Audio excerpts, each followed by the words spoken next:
Hello, I'm Caroline Huntley and I'm chair of NADP. I gave a presentation to Westminster Forum on the 29th of April, so I'm going to go through that right now. So the briefing was called Streamlining the Transition Process to University and Improving Student Life on Campus.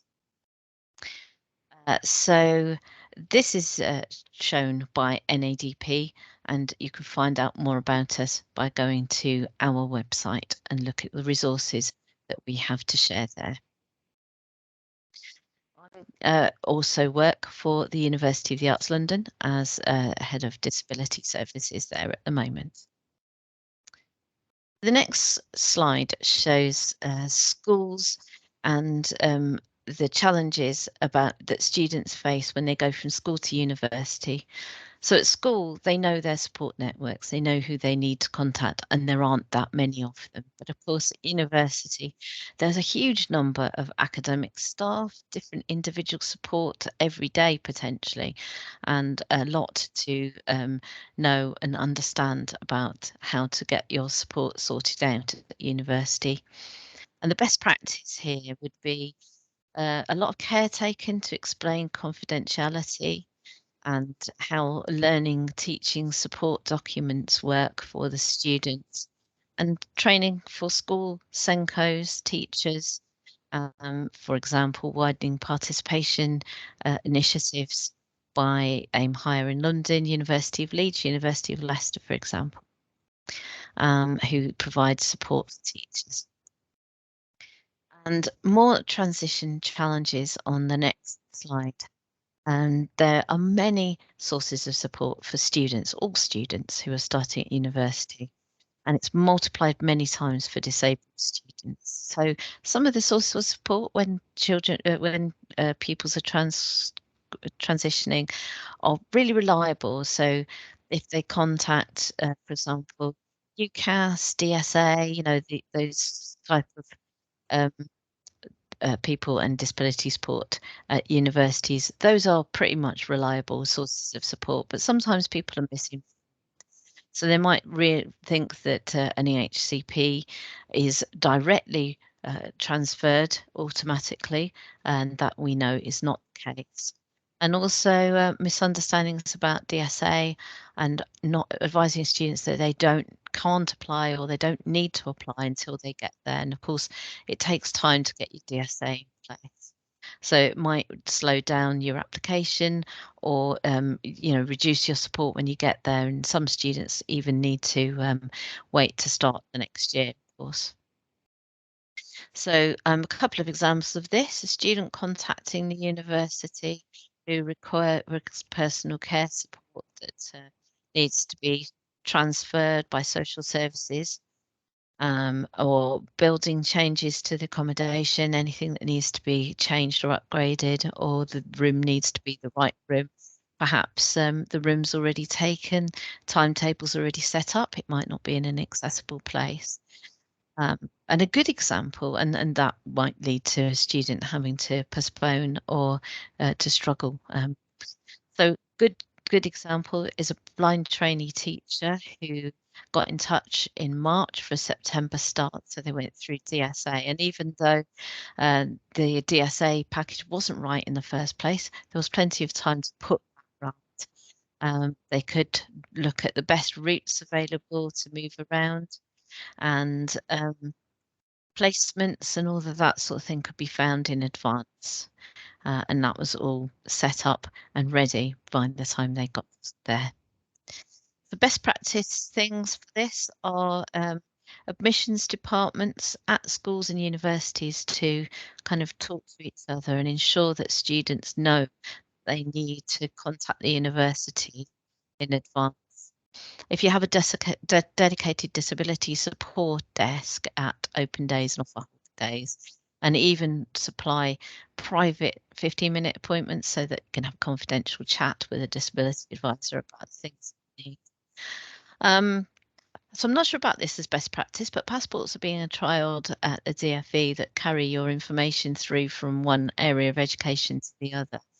But previous trials at the moment have been unpopular because staff and students are unsure about information security and concerned about their ability to choose what they share when. More transition challenges. We could have, there are sort of language concerns. So different languages used in different organisations. Universities, for example, we talk about disabled students usually using social model language, and at school it's often special educational needs and disabilities. And it can be confusing to work with those two terms. FE colleges, on the other hand, they can use both and either term, and that might depend on the course you're on. So, you know, we're well aware of that as disability practitioners across students who experience really extreme confusion as they navigate between school and university terminology. Some best practice ideas for that: posters, information sessions at universities, assistance and training for school Senkos. For example, University of Leeds, who produce a glossary to show teachers, you know, what the language that's used, and the link to that is actually on this slide. The best solution, of course, would be for schools to move to social model language, and then we'd all be talking in the same way right from the start. So arriving at university, some more challenges on the next slide. So obviously it's a very big step for all young people to go to higher education, especially if they're leaving home first. For disabled students, it's even more stressful, where they need to ensure that their support's in place and make sure that they also get a chance to join in with all the usual student activities and the tasks that have to be done. And so some best practice around this is residential weeks for autistic students and students who have sort of high anxiety, that they can get used to the campus, meet some of the people that they're going to work with, some of the staff, and finish and complete some of the forms, the joining forms in advance, or even campus tours. So this would be useful for anybody who's starting, who might need to understand more about their environment, where things are, and everything from the dining halls to quiet refuge areas and the places for rest and so on.